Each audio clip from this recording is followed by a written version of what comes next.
to the post-game show for Warhammer 40k 8th edition Solo Battle Report 1, 1850 points, Nurgle vs. Tzeentch. I'm going to take this time to go over one or two of my final thoughts on this game. However, since the game actually ended on a dice roll at the end of the 5th battle round, for once I don't have to give my thoughts and reasoning for a concession. However, we do need to talk about how the two armies got to this point. First and foremost, of course, is that the major reason for Tzeentch's victory over Nurgle was this interaction right here in front of the camera. In Nurgle turn 5, Nurgle had an opportunity to seal away the victory, and that opportunity was thrown in the trash when the Warlord Great Unclean One failed to manifest Smite. Because if the Warlord Great Unclean One had successfully manifested Smite, and the Demon Prince of Tzeentch with Wings failed to successfully deny the Witch, there would have been a 66% chance that the Smite would have done enough mortal wounds to finish off the Demon Prince in Nurgle turn 5.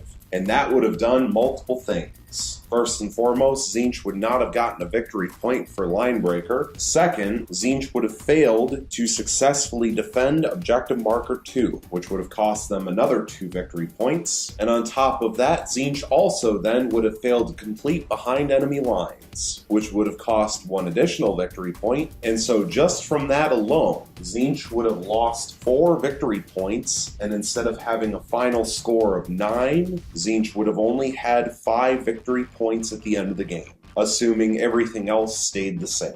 Throughout the course of the battle, there were some mistakes that were made that need to be addressed. First and foremost was that a couple of times throughout the game, I unfortunately misread a dice roll of a 4 as a 5. And I do want to apologize about that. I'm not sure what was going on there. And it's important to acknowledge because it had the potential to cause problems within the game by allowing dice rolls through that shouldn't have been. One of the plague drones at one point in the game was down to 3 wounds. And because one of the dice rolls against the plague drone was misread, the plague drone had to take 3 invulnerable saves instead of only 2, and luckily it saved 1. But had it failed all 3, the plague drone would have been killed off when it shouldn't have, and that possibly could have caused big problems for Nurgle. Another mistake that was unfortunately made in Tzeentch's favor was that I completely forgot about the fact that characters can heroically intervene in the charge phase.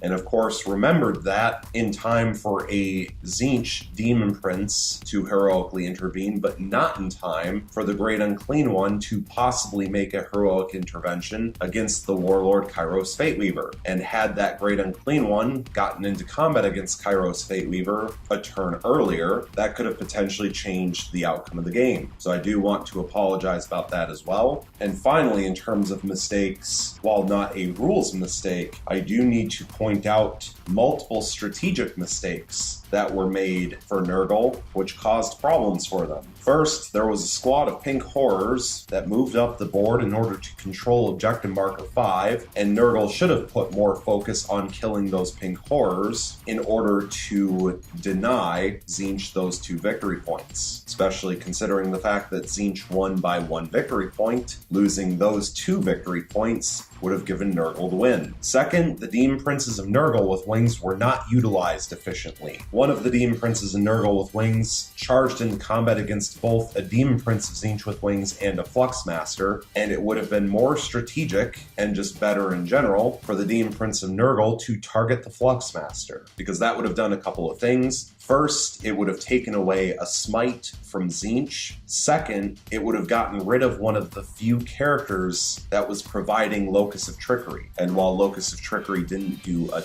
ton this game, there were multiple fight phases where the end result was a roll of a 1, but it still would have been nice for Nurgle to not even have to worry about that. The other Demon Prince of Nurgle with Wings, who charged the 2 Demon Princes of Tzeentch with Wings, should have focused his attacks on the wounded Demon Prince of Tzeentch with Wings to kill it off, because by attacking the fully healthy Demon Prince of Tzeentch with Wings, it allowed both Demon Princes of Tzeentch with Wings to place all of their attacks back onto the Demon Prince of Nurgle, which resulted in the Demon Prince of Nurgle's death. And if the Demon Prince of Nurgle with wings had stayed alive one more turn, that would have meant that the Demon Prince of Tzeentch with wings would not have been able to move up the board the next turn and kill off Mortarion, and then also charge into the squad of 3 Nurgling swarms on objective marker 1. It also would have been smarter for one of the Demon Princes of Nurgle to stick by the Great Unclean One to give reroll hit rolls of 1 to the Warlord Great Unclean One. The last order of business that I would like to talk about today is a question for the audience, and I do actually need an answer for this. Units such as the Great Unclean One and the Plague Drones have 2 sets of attacks. They have their regular weapons, such as the Great Unclean One's Hellforged Artifact Corruption, but then the Great Unclean One has a second set of attacks from its Attendant's Claws and Teeth, and the Plague Drones have a second set of attacks after their Plague Swords from their Prehensile Proboscis. And the question that I have surrounding this is that it states within their profile, for the Great Unclean One, it states for the Attendant's Claws and Teeth, each time a model attended by Nurglings fights, it can make d6 additional attacks with this weapon. You can reroll wound rolls of 1 for these attacks. And for the Plague Drones, under Prehensile Proboscis, it states, after a model riding a Rotfly makes its close combat attacks, you can attack with its mount. Make 4 additional attacks using this weapon profile. You can reroll failed wound rolls for these attacks. Now my question is, it sounds like for the Great Unclean One, these attacks happen at the same time. But with the Plague Drones, they happen after the first set of attacks. And so my question is, do these have to be declared at the same time? Or can I attack with the Plague Swords first and then declare a target with the Prehensile Proboscis? And the reason why this is important is because there were multiple times throughout this battle report that especially the Plague Drones killed something off with their Plague Swords. But because I had stated that they are going to place all of their attacks onto target X, the Prehensile Proboscis